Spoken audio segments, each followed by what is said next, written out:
বাঙালি জোগাড় কাকে বলে জানো? টেন, এই দেখো আমি কি করছি।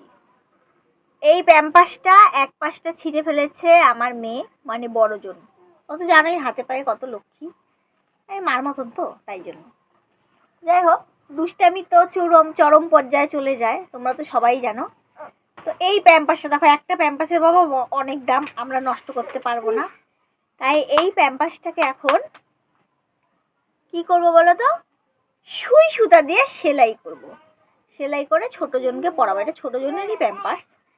যখন এর আগেও অনেকবার অল্প স্বল্প ফুটাফাটি করেছে। এবার অল্প স্বল্প ফুটাফাটি করেছে, তখন কি করেছি বলো তো, সেলোটিপ দিয়ে আটকে দিয়েছি। মানে এই সব জায়গায় ফুটা করলে তো আর সেলাই করা যায় না, তো এই সব জায়গায় ফুটা থাকলে সেলোটিপ দিয়ে আটকাতে হয়, কারণ না তো কিছু লিকেজ হয়ে যাবে। সেলোটিপটা তো যেহেতু মানে প্লাস্টিকের থাকে, লিকেজ হওয়ার ভয় থাকে না। তো অমন করে অনেকবারই পরিয়েছি, তোমাদের সাথে হয়তো শেয়ারও করেছিলাম, তোমরা হয়তো দেখেছো। তো আজকে যেহেতু কিনারটা ছিঁড়েছে, তাই জন্য ভাবলাম যে, মানে অনেকদিন থেকেই ভাবছিলাম যে এটা রেখে দিই আর কি, যেদিন খুব প্রয়োজন পড়বে সেদিন এটাকে ব্যবহার করব। আজকে খুব প্রয়োজন পড়েছে, কারণ ছোটটা জামা কাপড় আজকে অনেক দেরি করে ধুয়েছি, মানে প্যান্ট জামা সেরকম নেই। তাই ভাবলাম একটা প্যাম্পাস পরিয়ে রাখি, সন্ধ্যা রাজাও পার হবে, তো সেদিন আর কি কাজে লাগবে আর কি, তাই কাজে লাগাচ্ছি। আমার মতন কি তোমরা এইসব দেশি জোগাড় করো? যদি করে থাকো আমাকে একটু জানিও তো, কে কে করো। আমি তো একদম দেশি জোগাড় করার এক্সপার্ট বাবা, সব কিছুতে আমি দেশি জোগাড় করি। মানে আমার যে মাথায় এইসব মানে খতরনাক বুদ্ধিগুলো কেন আসে আমি নিজেও জানি না।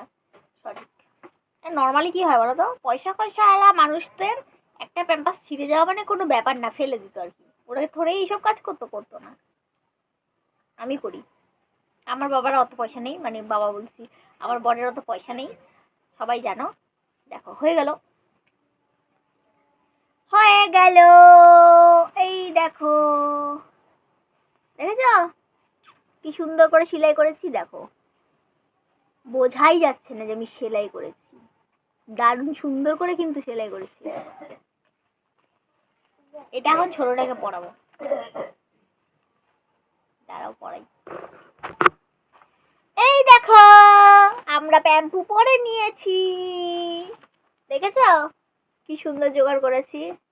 এটা পরে একদম রাত্রি 10টা পর্যন্ত তো আরামসে থেকে যেতে পারবে, যদি পটি না করে আর কি। ওকে বললাম পটি চাপলে কিন্তু বলবা, পটি চাপলে কিন্তু প্যাম্পুতে পটি করবা না। মামা তোমার পছন্দ হয়েছে সেলাই করে জামা? জানো তোর কপালটা এতটাই খারাপ, মানে ছোট থেকে এই পর্যন্ত যে বড় হয়েছে ও সব ছেঁড়া ফাটা ফুটা ফাটি এই সবই ওর কপালে জোটে।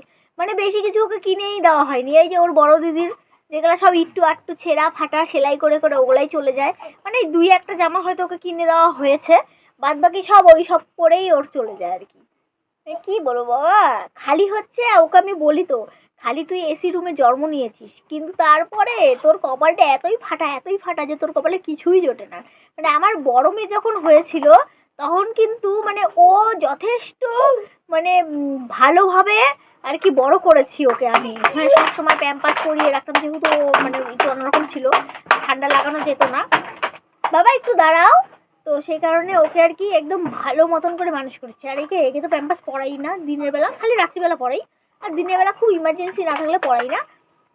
মানে অত পয়সা টয়সা নেই বাবা, এখন তো দুজনের প্যাম্পাস কিনতে লাগে জানো না, আর বড়টার তো বড় প্যাম্পাস না, ওটার দাম বেশি আরো। রান্নাটা তো একদম ভিখারি হয়ে গেছে গো। আমার বাবাগুলা কবে বড় হবে, কবে চাকরি বাকরি করবে, তারপরে আমরা বুড়া বুড়ি আরামে থাকবো, তাই না বাবা? ততদিন বেঁচে থাকবো তো। হ্যাঁ বলেছে বড়জন, হ্যাঁ বলেছে। যাই হোক, টাটা বাই বাই। আমার এই দেশি জোগাড় কেমন লাগলো অবশ্যই জানাবে কিন্তু।